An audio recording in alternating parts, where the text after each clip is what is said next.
تعلق بننے سے زیادہ تعلق ٹکرایا جانا تھا۔ پھر بھی وہ احد کے آنے تک جاگتی رہی۔ احد بہت دیر بعد آیا اور کروٹ بدل کر سو گیا۔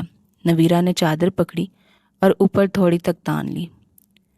وقت تو قیمتی ہوتا ہے، اسے سنبھال کر استعمال کرنا ہوتا ہے، لیکن اس کا وقت اتنا کٹھور ہو گیا تھا کہ اس کا دل کرتا تھا کہ آنکھ کان لپیٹ لے اور وقت تیزی سے گزر جائے۔ یہ صرف احساس تنہائی نہیں تھا جو احد نے اسے بخشا تھا، یہ احساس ذلت تھا، احساس رسوائی تھا جو وہ ہر روز کاٹ رہی تھی۔ اسے لگا کہ اس کا سر پھٹ جائے گا۔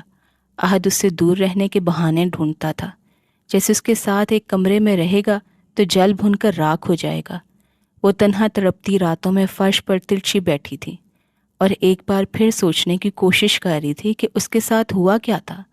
شادی کی رات تھکاوٹ تھی، اگلے روز وہ کراچی چلا گیا تھا، پھر گنتی کے کچھ اچھے دن آئے تھے۔ اس نے شوہر کی محبت کا پہلا نوالہ چکھا ہی تھا تو شوہر نے دور رہنے کے بہانے تلاش کرنا شروع کر دیے تھے۔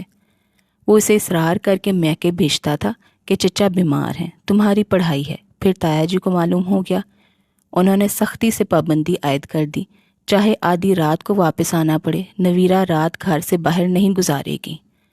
تایا جی اسے احد کی طرف دھکیل رہے تھے اور احد کا تو اس کی موجودگی میں دھم گھٹنے لگتا تھا۔ احد کے ماموں بیمار تھے، پہلے آپریشن ہوا، پھر وہ انہی کے گھر میں گیسٹ روم میں رہ رہے تھے۔ احد نے پہلے ہسپتال میں ڈیوٹی دی، پھر رات ان کے کمرے میں بستر ڈال کر سونے لگا کہ ماموں کو ضرورت ہوگی۔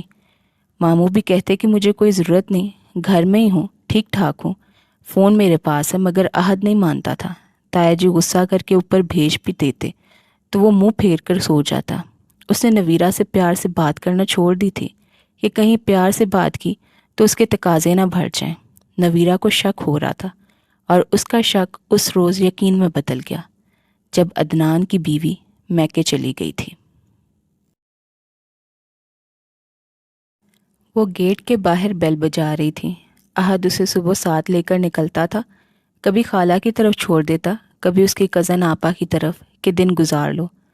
وہ بن بلائی مہمان بن کر سویرے رشتہ داروں کے گھر آ دھمکتی۔ احد کا خود ذلیل کرنا جیسے کافی نہ رہا ہو، اب وہ دوسروں کو بھی اس کار خیر میں حصہ ملنے لگا تھا۔ آج وہ اس کے ابا کے گھر چھوڑ کر خود چلا گیا تھا۔ نویرہ جانتی تھی وہ یقیناً عدنان بھائی سے ملنے گیا ہے۔ عجیب نفسیاتی ماحول تھا ان کی زندگی میں۔ کبھی بہت پیار سے کھانا کھلانے لے کر جاتا تو معلوم ہوتا 2 دوست اور بھی آ رہے ہیں۔ نویرہ لڑکوں کے درمیان نوالے توڑتی عجیب لگتی۔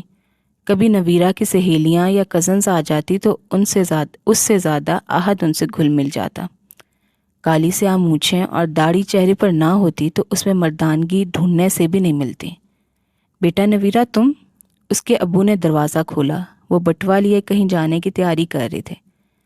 تمہارے خورشید انکل گجرانوالا جا رہے تھے، مجھے بولے ساتھ چلو، میں نے حامی بھر لی کہ اسی بہانے باہر نکلوں گا۔ مجھے معلوم نہیں تھا تم آ رہی ہو، میں انہیں منع کر دیتا ہوں۔ ابو نے بہت عرصے بعد پینٹ شرٹ پہنی تھی اور کافی ایکٹیو لگ رہے تھے۔ نہیں، میں تھوڑی دیر کے لیے آئی ہوں، ابھی چلی جاؤں گی، آپ پروگرام کینسل نہ کریں۔ اس نے ابو کو خوب تسلی دے کر بھیج دیا۔ خورشید انکل ابو کو لینے کے لیے آئے تو اس کے سر پر ہاتھ رکھ کر کہا کہ جیتی رہو۔ نویرہ اندر تک ہل گئی۔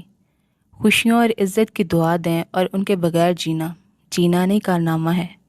پھر وہ لاؤنج میں بیٹھی مہک بھابھی کا دروازہ تکتی رہی۔ اپنے کمرے سے وہ کتاب لے آئی تھی مگر پڑھنے میں دل نہیں لگ رہا تھا۔ اس کا سائز سالوں سے نہیں بدلا تھا۔ اس کا دل کیا وہ پرانے کپڑے پہن کر اپنے بستر میں گھس کر سو جائے، مگر نیند بھی ایک لگژری ہو گئی تھی۔ فکریں وہ بھی اس پر مہربان نہیں ہونے دیتی تھی۔ اس فارغ وقت میں اس نے سندس کو فون میں لا لیا۔